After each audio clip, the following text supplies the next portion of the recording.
Billionaire challenges blind boy to a memory game for $5 million and is shocked.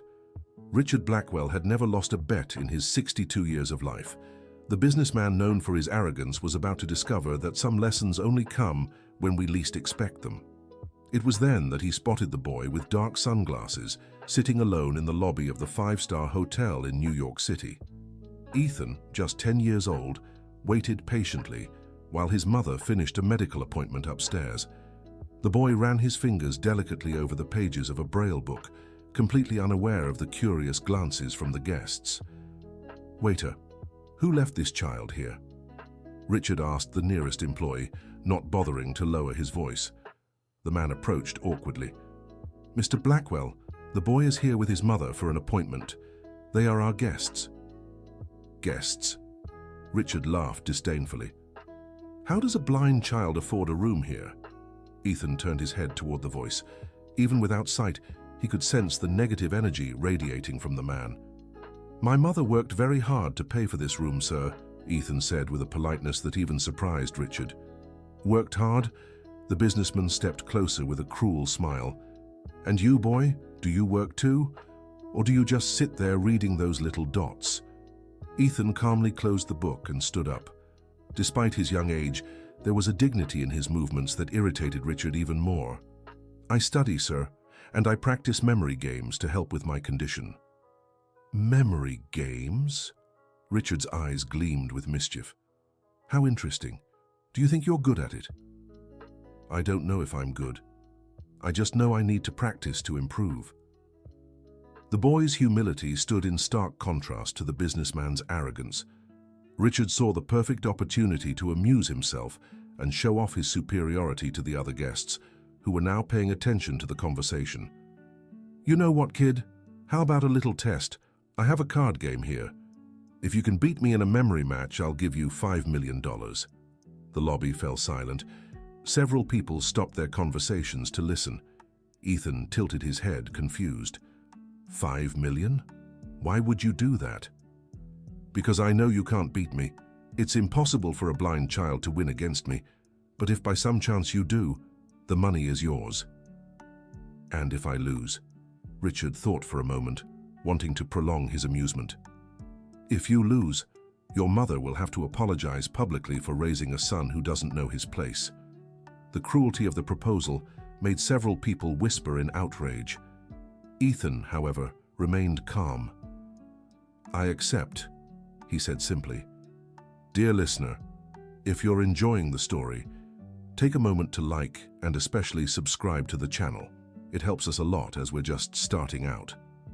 Now, continuing. Richard hadn't expected the boy to agree so quickly. There was something about Ethan's serenity that unsettled him, but it was too late to back out. The businessman made sure to draw everyone's attention. "Attention, everyone!" he shouted across the lobby. "We're about to have a little show here. This brave boy has agreed to challenge me to a memory game for $5 million. A crowd began to gather. Hotel staff, guests, and even passers-by stopped by the glass entrance to see what was happening. Ethan felt the weight of their stares but showed no nervousness. In his mind, he was only thinking about the appointment his mother, Sarah, was having on the 20th floor. The doctors had discovered a serious issue with her spine, and the treatment would cost exactly the amount that arrogant man was offering. "Very well," said Richard, pulling a special deck of cards from his jacket's inner pocket. "The rules are simple. I'll lay out 20 cards on the table. You'll have 2 minutes to memorize them. Then I'll turn them all face down and you'll need to tell me where each one is when I ask. Simple as that." "Can I touch the cards?" asked Ethan. "Touch? Why?" "To feel them better. It's how I get to know things." Richard laughed loudly. "Of course, touch them all you want. It won't help you anyway." The businessman arranged the cards on the lobby's coffee table. They were special cards, with raised figures he'd had custom-made to impress clients. He never imagined the small embossments could be an advantage to anyone. Ethan approached the table and began running his fingers delicately over each card. His movements were precise and careful. In 2 minutes, he had touched all 20 cards at least 3 times. "Time's up," announced Richard, turning all the cards face down. "Now tell me, where is the King of Hearts?" Without hesitation, Ethan pointed to the third card in the second row. "Correct," murmured Richard, slightly surprised. "And the Queen of Spades." "First row, fifth card." Richard flipped the card. It was right again. "Beginner's luck," grumbled the businessman. "Where's the Ace of Diamonds?" "Fourth row, second card." Once more, Ethan was correct. The murmurs of the crowd began to grow. Richard, who had expected an easy and humiliating victory, was starting to sweat. "How are you doing this?" he asked, trying to keep his composure. "Each card has a different texture, sir. The King of Hearts has a small mark in the top right corner. The Queen of Spades has the highest embossing in the center. I just memorized those differences." The businessman hadn't noticed these subtle details. To him, the cards were all the same, just with pretty designs. But to Ethan, every imperfection became a unique mark. "Let's continue," said Richard, trying to sound confident. "Where's the Jack of Clubs?" Ethan smiled for the first time. "You haven't asked about that one yet. You didn't put a Jack of Clubs on the table." Richard quickly checked. The boy was right again. There was no Jack of Clubs among the chosen cards. The crowd began to applaud softly. An elderly woman stepped closer, her eyes shining with emotion. "What a special boy," she remarked to her companion. "He reminds me of my grandson." Richard was growing nervous. He decided to speed things up, hoping Ethan would make a mistake. "Ace of Clubs?" "Third row, first card." "King of Spades?" "Second row, fourth card." "Queen of Diamonds?" "First row, last card." Every answer was correct. The businessman was visibly sweating now. How was this blind boy doing something he, with his perfect vision, couldn't? It was then that Sarah stepped out of the elevator. The 45-year-old woman walked with difficulty, leaning on a cane. Seeing the crowd around her son, she quickened her pace as much as she could. "Ethan? What's going on here?" "Mom!" The boy turned toward the familiar voice. "This man challenged me to a memory game." Sarah looked at Richard with suspicion. There was something in the man's face she didn't like. "A game? Why?" "He bet $5 million that I couldn't win." $5 million? Sarah paled. "Ethan, you can't agree to something like that." "But Mom, if I win, we can pay for your treatment." The boy's words hit Sarah like a punch to the gut. She hadn't told Ethan the exact cost of the treatment she needed. How did he know? "My son, you don't need to worry about that." "Yes, I do, Mom. I heard you crying last night. And I heard your phone conversation with the doctor." Richard watched the scene with growing discomfort. There was something about the relationship between mother and son that deeply troubled him, but he couldn't pinpoint what. "Since we're all here," the businessman said, trying to regain control of the situation, "how about we continue the game?" Sarah looked at the table, then at her son, and finally at that arrogant man. "If my son wants to play, he plays. But I want everyone here to witness what was agreed upon." "Of course," Richard said, pleased to have attention back on him. $5 million if the boy wins." "And if he loses?" Sarah asked, noticing Ethan hadn't mentioned that part. Ethan lowered his head. "If I lose, you have to apologize publicly for raising me without teaching me my place." Sarah felt her blood boil. No man had ever insulted her son like that in front of her. "How dare you?" She took a step toward Richard. "Ethan is the most polite and intelligent child I know. He's worth more than all your money combined." "Then why not let him prove it?" Richard taunted. "Mom, please." Ethan touched his mother's arm. "I can do this. Trust me." Sarah took a deep breath. She knew her son better than anyone. If Ethan was confident, there was a reason. "All right, but I want to see this game through to the end." Richard turned his focus back to the cards, determined to end this situation that was slipping out of his control. "Where's the 10 of Hearts?" Ethan hesitated for the first time. He wiped his forehead as if concentrating intensely. "Fourth row, third card." Richard flipped the card with satisfaction. It was a 9 of spades. "Wrong!" he shouted triumphantly. "Finally, you got it wrong." The crowd fell silent. Ethan stood still for a few seconds. "Can I check the card again?" he asked calmly. "Why? You already lost. Please, I just want to be sure." Richard, confident in his victory, let Ethan touch the face-up card. The boy ran his fingers carefully over the surface. Then he smiled. This card was switched. What do you mean? Richard turned red. The card that was here before had a small crease in the bottom left corner.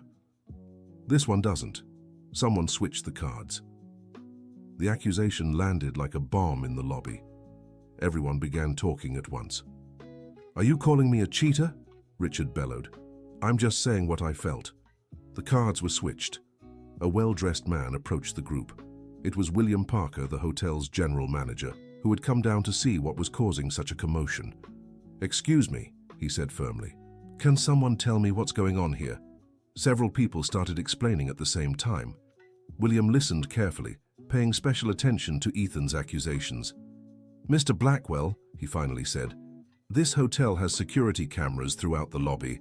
If there was any foul play, I can easily check. Richard paled. He had indeed switched some cards when the boy was distracted by his mother's arrival. He never imagined Ethan would notice by touch. That won't be necessary, the businessman muttered. Maybe I got confused. Maybe. Sarah stepped closer. Or did you just try to cheat a blind child? The silence in the lobby was deafening. Everyone stared at Richard with a mix of disgust and disappointment. I might have mixed up some cards by accident, he stammered. By accident? Sarah's voice was laced with restrained anger. You tried to humiliate my son and then cheat on top of it? Ethan placed his hand on his mother's arm. Mom, it's okay. How about we restart the game with a fresh deck? The boy's generosity left everyone even more impressed. Even though he had been the victim of an attempted cheat, he was willing to give a second chance. Richard looked at the faces around him. Everyone stared at him with contempt. His reputation was hanging by a thread. All right, he said reluctantly. Let's start over. William went to get a new deck of cards, still sealed. He opened it in front of everyone to ensure no one could question the integrity of the cards. Now, said Ethan, can I suggest a small change to the rules? What change? Asked Richard suspiciously. How about we increase it to 30 cards? And you can also participate by trying to memorize them. Whoever answers the most questions correctly wins. The proposal took Richard by surprise. The boy was suggesting an even greater challenge and including him in the memorization part. I accept, said the businessman, thinking he would finally have an advantage. After all, he could see the cards clearly. William laid out 30 cards on the table. Ethan and Richard had 3 minutes to memorize them. The boy once again ran his fingers over each card, this time paying even closer attention to the details. Richard, on the other hand, tried to use memorization techniques he had learned in personal development seminars. He associated each card with a mental image, created stories to connect them, and used every trick he knew. Time's up, announced William. Now I'll ask 10 questions each. Whoever gets the most right wins. The tension in the air was palpable. Sarah held her son's hand, giving him all her strength. First question for Ethan. Where is the Queen of Hearts? Second row, 5th card. William turned over the card. Correct. First question for Mr. Blackwell. Where is the King of Clubs? Richard hesitated. There were so many cards that he was starting to get confused. 3rd row, 2nd card? Incorrect. It was the 4th row, 1st card. The game continued. Ethan answered all 10 questions correctly. Richard only got 4 right. The difference was humiliating. A grown man, a successful businessman, had been completely outmatched by a blind 10-year-old boy. Impossible, murmured Richard. How do you do this? Ethan smiled humbly. When you can't see, you learn to use your other senses in different ways. Each card has small, unique imperfections. The texture of the paper, tiny folds, differences in thickness. To me, it's like each one has a fingerprint. But that's amazing, finished a woman's voice behind them. Everyone turned. An elegant woman around 50 years old had approached. She wore expensive clothes and understated jewelry, but there were tears in her eyes. Excuse me, she said, addressing Ethan. May I ask your name? Ethan Walker, ma'am. Ethan, she repeated, as if the name brought back a memory. You remind me so much of someone I once knew. Richard looked at the woman strangely. There was something familiar about her. but he couldn't place it. "Who did you know, Mum?" asked Sarah politely. "My son. He was also 10 when he went blind." The lobby fell silent. The woman discreetly wiped away her tears. "He also developed incredible skills to compensate for losing his sight, but he never found anyone who understood or valued his talents." "Where is he now?" asked Ethan with genuine interest. The woman hesitated. "He grew up constantly discouraged. People always told him he'd never be independent, that he'd always be a burden. He ended up believing it." Sarah felt her heart tighten. She knew that struggle all too well. Every day she faced people who looked at Ethan with pity or disbelief. "What's your name, Ma'am?" asked Ethan. "Jennifer. Jennifer Blackwell." Richard nearly choked. "Blackwell? It couldn't be a coincidence." "Blackwell?" repeated Sarah. "Like the gentleman?" Jennifer looked at Richard for the first time since she had arrived. The businessman turned pale as a sheet.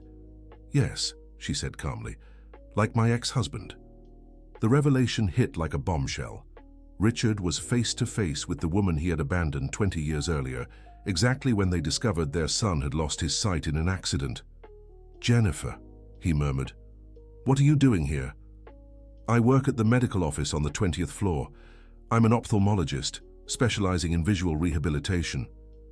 "An ophthalmologist?" Sarah was surprised. "You're the one who treated Ethan at last year's appointment?" "Yes. And since then, I've been following his progress from a distance. When I heard you were here today, I came down to see him." The pieces began falling into place. Jennifer had met Ethan during a routine checkup. She'd been struck by the boy's intelligence and determination, constantly reminded of her own son. "Wait a minute," Richard said, trying to process everything. "Did you know I was here?" "No. It was a terrible coincidence. Or maybe not." Jennifer stepped closer to Ethan. "You gave me hope, Ethan. Seeing your confidence, your determination, I realized it might not be too late to help my son." "Where is he?" the boy asked. "At home. Isolated, depressed, refusing to go out or try anything new. He's 30 now and—" She glared at Richard with anger. "He never recovered from the abandonment he suffered." "Abandonment?" Sarah looked from Jennifer to Richard. "You abandoned your own son because he went blind?" Richard lowered his head. It was the first time in 20 years someone had confronted him directly about that decision. I didn't know how to handle the situation." "You didn't know?" Jennifer laughed bitterly. "Or you didn't want to?" "You don't understand," Richard tried to defend himself. "I was building my empire. I didn't have time for your own son," Ethan interrupted, and for the first time there was outrage in his voice. "You left your son when he needed you most." The boy's innocent question cut Richard deeper than any accusation from the adults. Coming from a child who faced the same condition with such courage, the reality of his cowardice became inescapable. He stammered. "Things were different back then." "Different how?" Ethan pressed. "Was blindness different 20 years ago?" Sarah watched the conversation with growing indignation. How could a father abandon his own child in such a difficult moment? "Ethan is right," she said. "There's no excuse for what you did." Richard looked around. Everyone in the lobby stared at him with contempt. His entire life had been built on the image of a successful man, and now they all saw who he truly was beneath the facade. "Listen," Jennifer said, turning to Ethan. "My son's name is Michael. He was exactly like you at your age, smart, brave, full of dreams. But after we were left alone, he lost his confidence." "Why don't you bring him to meet Ethan?" Sarah suggested. "Maybe they could help each other." "Michael hasn't left the house in 5 years, Jennifer sighed. "He thinks it's not worth trying." Ethan grew thoughtful for a moment. "Mrs. Jennifer, can you call him right now?" "Call him? Why?" "So he can hear something." Intrigued, Jennifer took out her phone and dialed her son's number. After a few rings, a man's voice answered. "Mom? Is something wrong?" "Michael, I'm here at the hotel with someone I'd like you to meet. I'm putting you on speaker, okay?" "Mom, I don't want to talk to anyone. Please, just trust me this once. Jennifer turned on the speaker and motioned to Ethan. Hi, Michael. My name is Ethan. I'm 10 years old and I'm blind too. There was a long silence on the other end of the line. Hello? Said Ethan. Are you there? I am. Michael's voice was quiet, hesitant. How did you go blind? I was born this way. And you? Car accident when I was 10. Your mum told me you're really smart, is that true?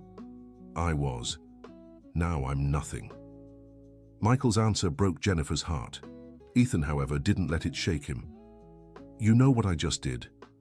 I won a $5 million bet in a memory game. $5 million? Michael couldn't hide his surprise.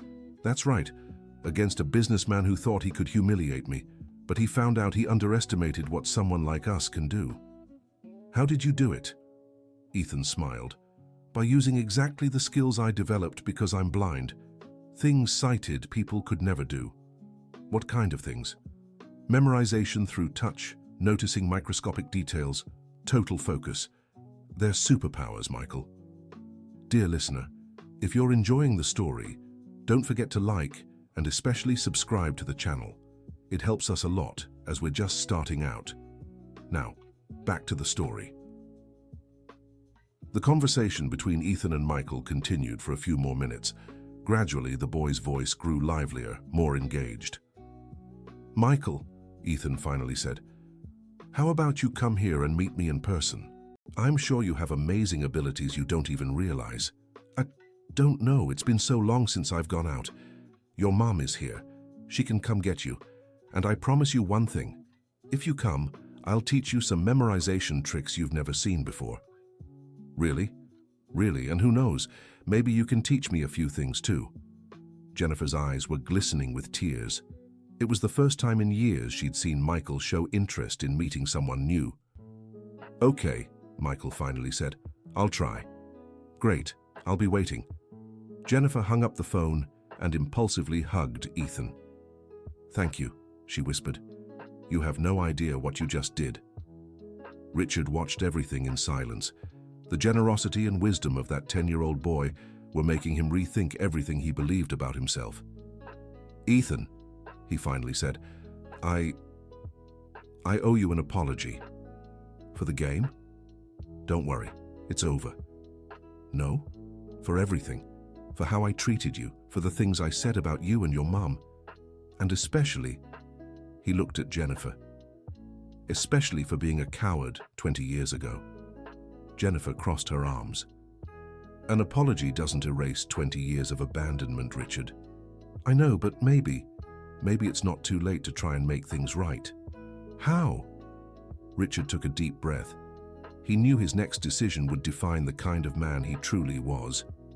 I want to honor the bet with Ethan. $5 million for his mother's treatment, and I want to create a fund to help other children with visual impairments. And Michael? Jennifer asked. Michael? Richard swallowed hard. I'd like to meet my son if he'll allow it. Ethan smiled. I think he will. He seems like a good person, just like you can be. How can you say that after everything I've done? Because you're here, apologizing and trying to make things right. Bad people don't do that. The boy's wisdom left everyone stunned. In 10 years of life, Ethan had learned more about forgiveness and second chances than many adults do in a lifetime. Sarah, who had been silently observing everything, stepped closer to Richard. Mr. Blackwell, can I ask you something? Of course. Why did you really challenge my son to that game? Richard hesitated. It was a question he didn't even know how to answer himself. I think I wanted to prove something. What? That I was superior. That my achievements made me better than people like you. And now? Richard looked at Ethan, who awaited his response with genuine interest. Now I know I was completely wrong. You're all much better than me in every way that truly matters. At that moment, the hotel doors opened. Jennifer entered, accompanied by a tall young man with dark hair, walking hesitantly with a cane. It was Michael. Mom? He called out uncertainly. I'm here, son. Jennifer rushed to meet him. Ethan, this is my son, Michael. Ethan confidently stepped forward. Hi, Michael. How was the trip? Weird, Michael replied with a timid smile. It's been a long time since I left home. But you did it, that's what matters. Michael nodded. There was something in Ethan's voice that put him at ease. So, you're the kid who won $5 million in a memory game. That's me, and you're the guy about to discover just how capable you are. Richard watched their interaction from a distance. Seeing Michael there after so many years stirred something in him he hadn't expected. Michael, he finally said, approaching cautiously. The young man turned toward the familiar voice. Dad? The word came out as a whisper. It's me. Michael stood frozen for several seconds. Then, to everyone's surprise, he began to cry. Why did you come back? He asked between sobs. Because I met someone who showed me how wrong I was. Michael wiped his tears. 20 years, Dad. 20 years. I know. And I know I can't undo that lost time. But I can try to be the father I should have been from the start. Ethan stepped closer to the two. Michael, can I make a suggestion? Sure. How about we start with small steps? Your dad can't change the past, but you two can build a future together. Easy for you to say, Michael replied bitterly. You weren't abandoned. I wasn't. But I know other kids who were. And I know holding on to resentment only hurts you. Jennifer watched Ethan's wisdom with admiration. How could a 10-year-old have such emotional clarity? Ethan's right, she said. Michael, you've suffered enough because of this. Maybe it's time to try healing those wounds. Michael took a deep breath. Okay, but I want it clear. This doesn't erase what happened. I understand completely, Richard said. I just want a chance to prove I can be different. Ethan clapped his hands. Great. Now that we've settled that, how about we show Michael some memory tricks? Tricks? Michael looked intrigued. Yeah, I'm sure you can develop amazing skills. Over the next hour, Ethan taught Michael several techniques he'd developed. He showed him how to use touch to identify subtle differences in objects, how to train memory through sound associations, and how to develop extreme focus. Michael, who had spent years feeling incapable, began discovering talents he'd never explored. In no time, he was memorizing card sequences almost as well as Ethan. Incredible, Richard murmured, watching them. I never knew you had these abilities, Michael. Because you never stayed long enough to find out, Michael replied, but without anger in his voice. The words stung Richard, but he knew he deserved it. Sarah, who had observed everything in silence, approached Jennifer. Doctor, can I ask you something about Ethan's treatment?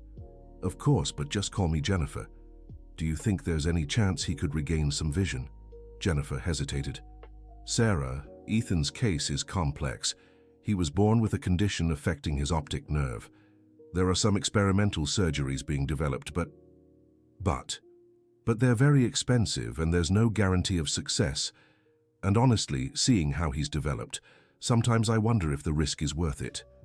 Ethan, who had overheard the conversation, walked over. Mom, Mrs. Jennifer, can I give my opinion? Of course, son. I don't want to have the surgery. Sarah was surprised. What do you mean? Why? Because I'm happy the way I am. I've developed skills I never would have if I could see. I've met amazing people like Michael, and I've learned that being different doesn't mean being less. But Ethan, Mom, I know you want what's best for me, but what's best for me is to keep being myself. With or without the surgery, I'll still be the same person. Michael smiled. He's right, Sarah. I spent years wishing I could see again, but now I realize I wasted so much time focusing on what I didn't have instead of developing what I did. Jennifer wiped away a tear.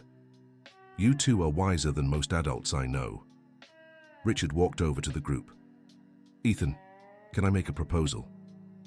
Sure.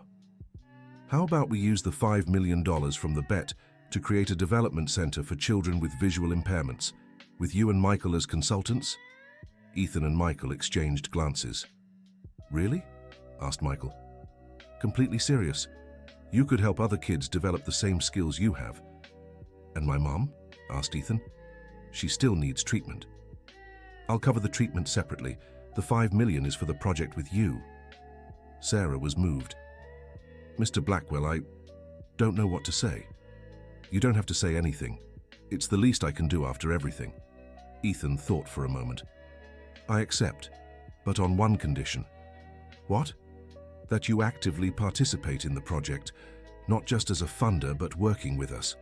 Working how? Learning, helping other kids, showing them that adults can change and improve too. Ethan's proposal was more than a job. It was a chance at redemption. Richard felt his eyes fill with tears. I accept, he said simply. Dear listener, if you're enjoying the story, take a moment to like and especially subscribe to the channel. It helps us a lot as we're just starting out. Now continuing, 3 months later, the Ethan Development Center was in full swing. Located in a modern building in New York City, it served children and young adults with visual impairments from across the region. Ethan and Michael worked together as instructors, teaching memorization techniques, sensory development, and most importantly, self-confidence. Richard had devoted himself entirely to the project, discovering a satisfaction in the work he'd never felt in his business ventures. Sarah had undergone treatment and was recovering well. She continued working as an educator, but now also helped at the center, developing special educational materials. Jennifer had become the center's medical director, providing specialized care for all the children they served. Ethan, Richard said one sunny afternoon, can I tell you something? Sure. That day at the hotel was the best day of my life. Why? Because it was the day I met someone who taught me what really matters in life. Ethan smiled. It wasn't me who taught you. It was your heart. I just helped you listen to it. How did you get so wise at just 10 years old? I'm not wise. I just learned that when you can't see with your eyes, you have to see with your heart. And the heart always sees the truth. Richard hugged the boy. Thank you, Ethan, for everything. Thank me for what? You're the one who changed your life. I changed because you showed me it was possible. Just then, Michael walked over to them. Dad, 3 more kids arrived for the program. How many does that make this month? 15, and they're all doing really well. Richard smiled proudly. In 3 months, they'd already helped over 40 children, each with their own story, their own challenges, their own dreams. You know what's amazing? Said Ethan. Every child who comes here teaches us something new. How so? They show us different ways to overcome obstacles, different ways to see the world. It's like each one brings a little piece of wisdom. Michael nodded. Quite different from when I shut myself away at home, huh? Very different, but you needed that time to prepare for this moment. Ethan is right, said Richard. Sometimes we need time to understand our true purpose. Sarah approached the group, walking much more easily after her treatment. How were the activities today? Wonderful, said Ethan. Little Emily memorized a sequence of 20 numbers for the first time. And Jacob finally agreed to try the card game, Michael added. That's great. Sarah smiled. Jennifer wants to talk to you in her office. The 3 headed to the doctor's office. Jennifer was reviewing some documents when they entered. I have news, she said with a mysterious smile. What news? The 3 asked in unison. I got a call from the Department of Education. They heard about our work and want to expand the project to other cities. Really? Ethan couldn't contain his excitement. Absolutely. They want to create a national network of centers using our methodology as a model. Richard grew thoughtful. That means we'd have to train other instructors, create manuals, standardize processes. Exactly, it's a huge project. Are you all willing?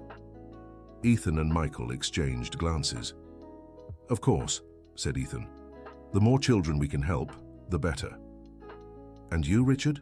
Jennifer asked. Are you ready to expand the project? Richard looked around the room. On the walls were photos of every child who had passed through the center. Each face represented a transformed life, a family that had regained hope. I'm more than ready. This is what I want to dedicate the rest of my life to. Then it's decided, said Jennifer. Let's move forward. 2 years later, the Ethan Network had 15 centers across the United States. Ethan, now 12, traveled the country giving talks and training sessions. Michael had become the national coordinator, managing all the units. Richard had sold most of his businesses to devote himself fully to the project. He discovered that helping children brought him far greater satisfaction than making money. Sarah had become a recognized expert in inclusive education, writing books and teaching courses for educators nationwide. Jennifer remained the medical director, but now supervised a team of over 50 professionals. "Ethan," Richard said during a national meeting in Washington, D.C., "do you remember that day at the hotel? How could I forget? Did you ever imagine you'd come this far?" Ethan smiled.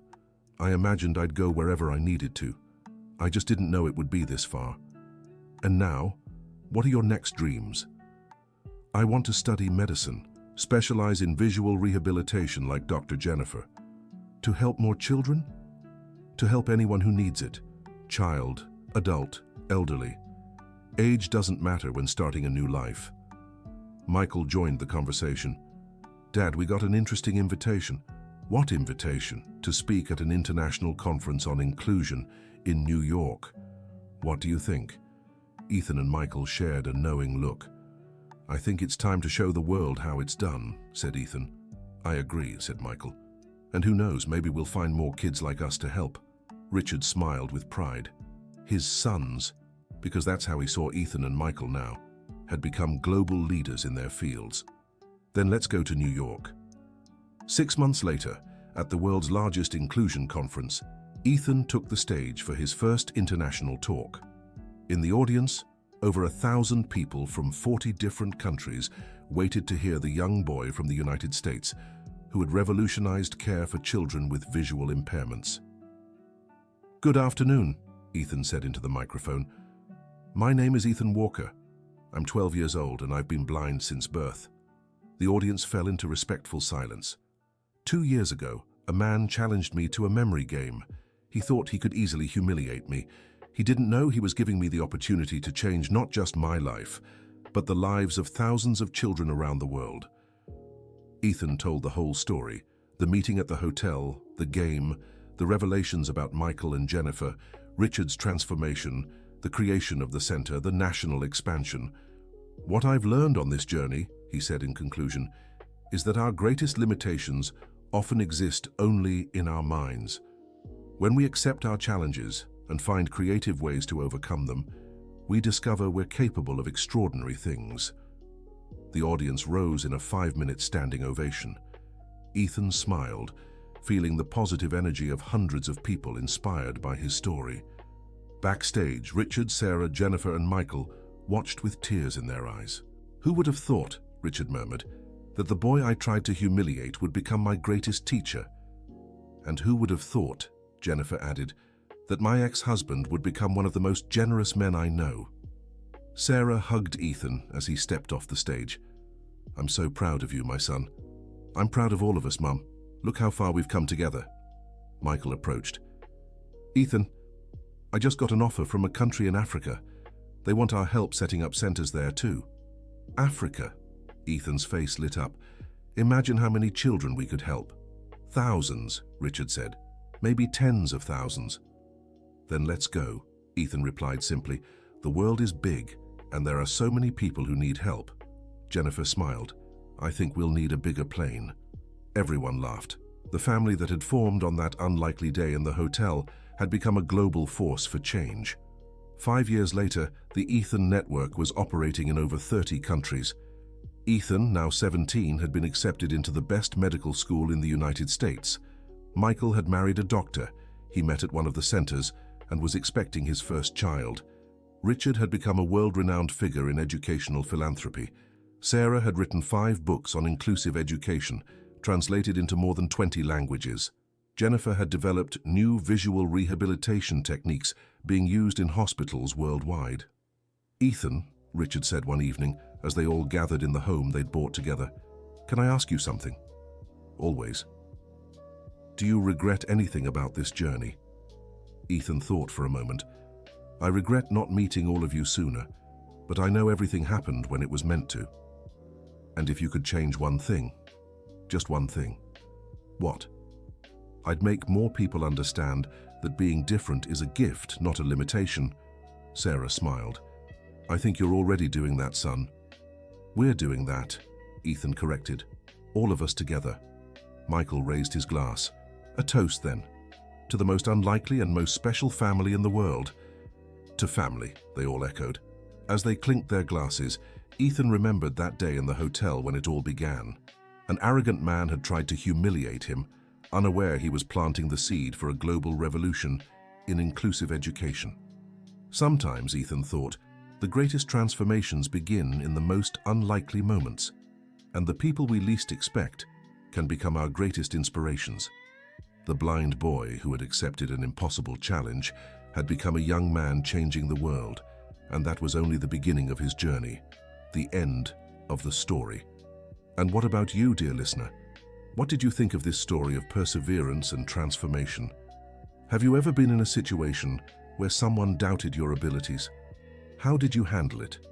Share your experiences and thoughts about Ethan and Richard Blackwell's journey with us in the comments.